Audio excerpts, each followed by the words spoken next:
สวัสดีคุณผู้ชมทุกท่านฮะมันอยู่ในช่อง NB Bike Channel ฮะโอ้ห่างหายกันไปนานนะเกือบเดือนก็ไม่เกือบเดือนนะมันหลายเดือนอยู่แหละนะฮะสอบเสร็จก็วุ่นเรื่องที่ฝึกงานนะฮะเทอมหน้าฝึกงานทวินะฮะตอนเราฝึกประมาณวันที่13 พฤษภานะครับก็ทวิภาคีเนาะฝึกงาน1 ปีนะฮะเรียน1 ปีนะฮะก็ไม่รู้ว่าจะมีเวลามาทำอะไรอย่างนี้เปล่านะก็ช่วงนี้ปิดเทอมนะครับปิดเทอมก็เลยทำงานนะครับเลยทำงานส่วนใหญ่นะก็เพิ่งจะรู้ตัวว่าไม่ได้ทำช่องเลยนะครับไม่ได้แตะเลยนะฮะทุกคนอาจจะเห็นอะไรแปลกตาไปบ้างนะครับคันนี้ก็ที่เห็นหลักๆเลยเด่นแจ่มแจ้งเลยนะก็ปั๊ม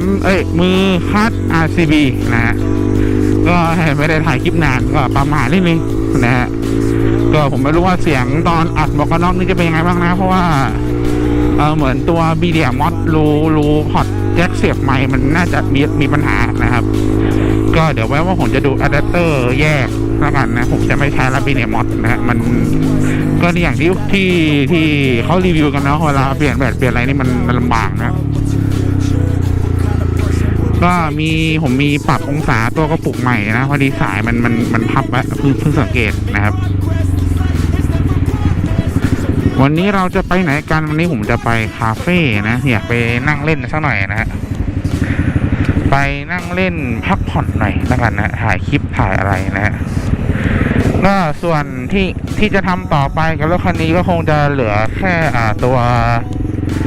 โชคหลังนะที่มันหยาบนะแล้วก็ถ้ามีอะไรที่จะต้องเปลี่ยนเพิ่มก็น่าจะเป็นพวกยางกระชากล้อหลังนะครับเพราะว่าตอนนี้คือจับโยกสเตอร์ดูแล้วเนี่ยหมุนตามมือแทบจะหมุนตามมือนะแต่ก็ยังมีตัวยางกั้นอยู่นะยางชุดนี้ก็น่าจะติดรถมาเลยนะรถตอนนี้56,909นะฮะอีกนานนะกว่าจะเปลี่ยนน้ำมันเครื่องนะอีกประมาณ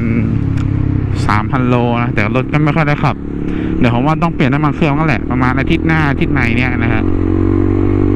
ก็ถ้าถามว่าที่หายไปนี่คือทำอะไรก็ทำงานนะครับก็วิ่งแก๊ปไลน์แมนนะพอดีเพิ่งเปิดระบบไลน์แมนนะก็เลยยังมึนอยู่นะฮะ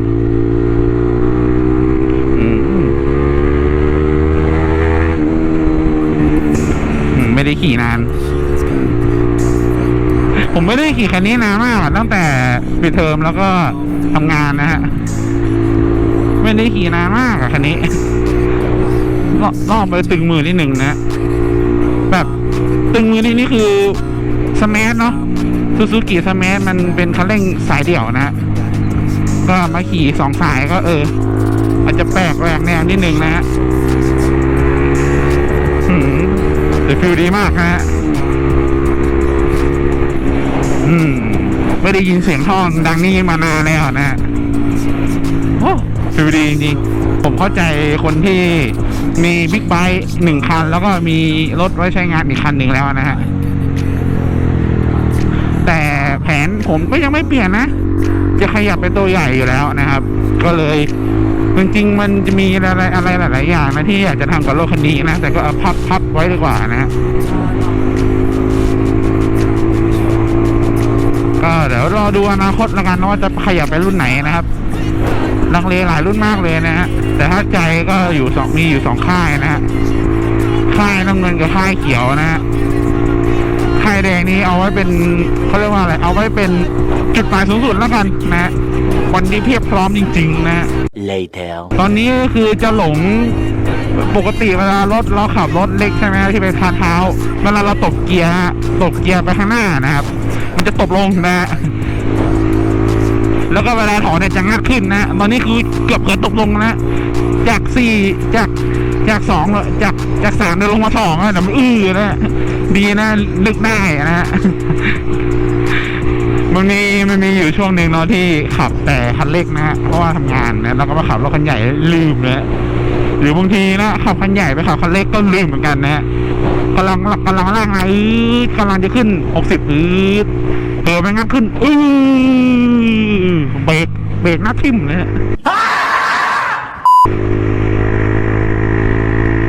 แหมไม่ได้ขี่นะมันอาจจะขี่เร็วเป็นพิเศษนะเพราะว่ายังเขาเรียกว่าอะไรยังไม่กลับมานะความรู้สึกมันยังไม่กลับมานะแต่มันก็ไม่ผลดีอย่างหนึ่งนะมันก็ไม่ผลดีแบบไม่ได้ขี่นะแล้วรถมันยังแบบขี่สนุกอะไรอย่างงี้นะฮะ Nice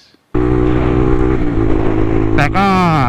คันนี้ผมมีแผนจะโอเวอร์ฮอนนะก็ไม่ใช่โอเวอร์ฮอนแบบลูกสูบติดอะไรอย่างนี้นะก็จะเปลี่ยนซีนข้างนอกข้างในเครื่องนะทั้งหมดเลยนะฮะแล้วก็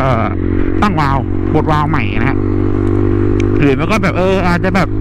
บ้านนิดนึงแบบไปใส่วาล์วไปขยายบ่าวาล์วอะไรเงี้ยนะฮะหาวาล์วอันใหญ่ใส่นะหาเรื่องให้มันแรงนะแต่แค่นี้ก็เหลือกินเหลือใช้แล้วนะสำหรับใช้งานในเมืองขี่เล่นสบายสไตล์ผมนะ2,000 years later มีบางครั้งเนาะลืมตัวนะครับขับสแมัอยู่นะปั๊มเดิมนะปั๊มบนเดิมปั๊มล่างก็2 พอร์ตธรรมดาฮะดันไปเบรกแบบ4 พอร์ตนะฮะหน้าเกือบทิ่มนะฮะเบรกล้อล็อกเลยนะฮะเด็กมอง มันแซงไม่ได้ข้างหน้าเขาทำทางนะฮะ later แมป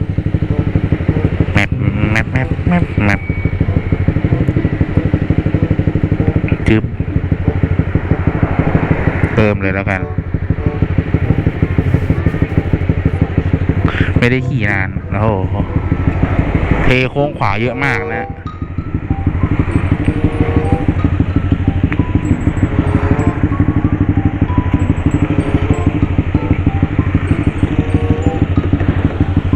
แต่ผมว่าหน้าร้อนนี่ก็ขี่รถสนุกไปอีกแบบหนึ่งนะโดยความที่ถนนมันร้อนนะฮะก็โอเคยางก็อาจจะเกาะหน่อยแต่ก็จะไปไวนิดนึงนะฮะแต่มีข้อเสียนะเวลาจอดไฟแดงนะคือถ้าไม่มีร่มไม้นี่คืออยู่ไม่ได้นะมีวันหนึ่งที่อากาศร้อนมากนะวิ่งรู้สึกว่าจะวิ่งแก๊ปนะก็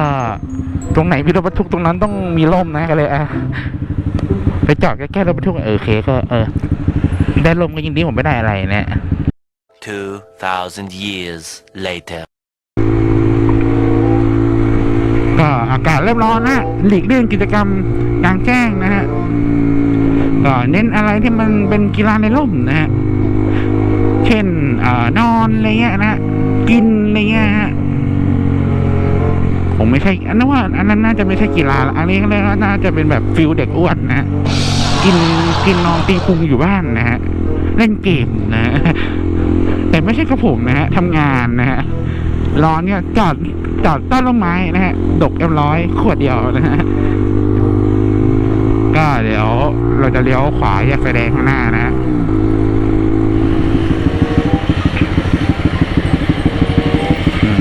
ไม่ได้ขับปั๊มแต่งมาก็ใครที่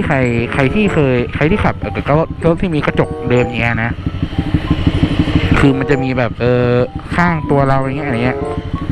ติดในกระจกนะแค่นึกภาพไม่ออกก็ลองอะไรก็น่าจะเห็นกันอยู่แล้วนะผมเลยมีความรู้สึกว่ากระจกไมค์แฮนด์เนี่ยมันมองง่ายดีนะแต่มันก็มีข้อเสียนะข้อเสียคือมุดยากนะฮะเกะกะนะเวลาแบบเจอรถเก่ง2 คันนะแต่รถกระบะนี่ชิ่วเลยนะสบายแต่รถกระบะ2 คันจอดนี่ก็ต้องดูอีกทีแล้วโป่งกระบะนี่มันเยอะหรือเปล่านะแต่ถ้าเป็นกระจกเดิมก็ผ่านรถเก่งสบายนะก็ติดกระบะเหมือนกันนะมันได้อย่างเสียอย่างนะฮะโอ้แม่งมาเป็นเพลงในหัวเลยได้อย่างก็ต้องเสียอย่างนะเพลงนี้เก่าเลยมันบ่งบอกอายุนะฮะเลี้ยวขวานะเลี้ยวขวาถ้าจับจากบ้านผมก็ประมาณ20 โลนะใช้เวลาประมาณ30 นาทีนะแต่อันนี้ตั้งแต่ขี่มาเนี่ยยังไม่รู้สึกถึงว่า30 นาทีเลยนะกับประมาณ15 นาทีนะเราไปคันนี้นะแล้วก็เลี้ยวขวาอีกทีซอยนี้นี่ไงป้ายเทสคาเฟ่ โอเคแสดงว่ามาถูกทาง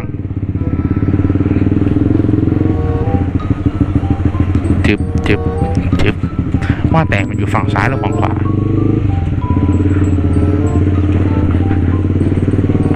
นี่ไงโอเคผมมาถึงละ Later. ก็ตอนนี้เรามาอยู่ในร้านแล้วนะก็นี่ฮะสั่งนี่ก็ไปไหนก็จะกินส่วนใหญ่ก็จะกินเป็นพวกอเมริกาโน่นะก็กาแฟโอเคนะเช่าโอเคมันดีเลยนะกินไทยเอานะก็ CB 110R นี่ปัญหาก็ไม่ค่อยมีอะไรนะที่เขาว่าโซ่ดังก็แก้ได้ง่ายๆครับก็อย่างเช่นการเปลี่ยนสเตอร์หลังแล้วก็มันไม่ได้ดังที่โซ่นะมันที่สเตอร์นะฮะผมลองใส่ของจอมไทยนะสเตอร์พระอาทิตย์นะเป็นสเตอร์เดิมนะเบอร์เดิมเลยนะครับก็เงียบนะเสียงเงียบตอนนี้ที่ใส่อยู่ก็ของอัลฟาคือเงียบนะคือมันดังที่ตัวสเตอร์ไม่ได้ดังที่ตัวโซ่นะครับโซ่นี่ผมไม่แน่ใจที่ดังเป็นเพราะอะไรนะครับก็แรงลดนิดหน่อยก็ชุดนี้ก็ไม่มีอะไรมากแล้ววันนี้ก็มาโผล่ให้เห็นเฉยๆนะว่าไม่ได้เลิกทำนะก็ทำงานก็ส่วนใหญ่